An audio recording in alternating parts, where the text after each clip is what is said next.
I've come to Asia's most vibrant city to do some nighttime photography, and in particular, traffic trails. Traffic trails are simply a way of blurring moving traffic with a long exposure.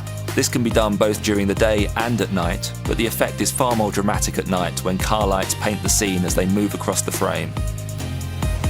If you've never tried this before and want to give it a go, or if you've tried it before and haven't had much success, then I'll take you through it step by step. First of all, let's look at what equipment you'll need. Luckily, there isn't anything particularly expensive or specialist. It's all about good technique. And as in all areas of photography, the better the equipment, the more potential your photos will have. A good, sturdy tripod is the most important thing, as it is essential to have the camera perfectly still during the exposure.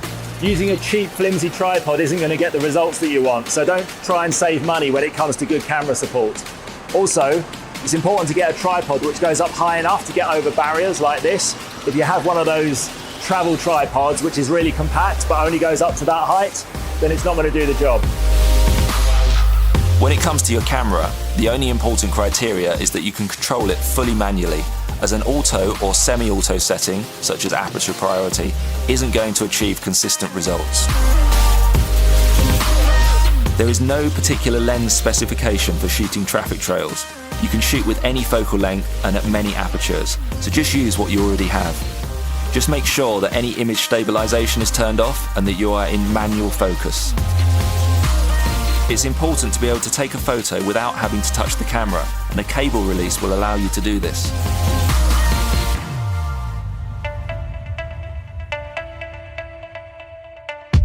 Now that we are armed with the necessary equipment, we need to find a suitable scene and location. One thing to remember with traffic trails is that they are not a strong enough subject on their own. You need to find a scene which works well enough without them, and then include them for extra impact.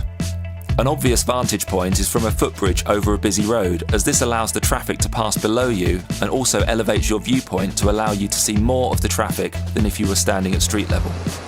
Now, as with all nighttime city photography, the best time to shoot is actually at twilight, when there's still a bit of ambient light present in the sky. What this does is it picks out any cloud detail that you might have, and even if it's totally overcast, you still get a nice blue tint to the sky. Lots of people turn up too late once it's completely dark. They think nighttime photography, I'll go out at night. But if you turn up when the sky's completely black, then the scene's already past its potential. The closer you are to the equator, the shorter the window of opportunity, as the sun sets at a sharper angle and therefore dips below the horizon faster. In the UK, there could be a 10-minute window as the ambient levels pass through the same exposure as the artificial light, but here in Hong Kong, this is reduced to less than 2 minutes. When it comes to composition, ideally you want to get your traffic trails to go diagonally through the frame, because these will then act as a leading line to pull the viewer's eye into the shot. If you can get those lines to find the corners of the frame, then even better. Now, let's discuss technique. This is the most important part, so listen carefully. Remember that you need to be in manual shooting mode. Once you've decided on your viewpoint and sorted out your composition, we need to get the exposure sorted out. Now, this is a little bit more complicated than usual, but nothing to worry about. Basically, you are trying to get two lighting scenarios, the ambient and the artificial, to balance together at the same exposure. The key to this is all about timing. All artificial light in our scene, such as car headlights, tail lights and street illumination, and floodlit buildings, are at a constant brightness. These areas won't get brighter or darker. The ambient light, however, will change drastically.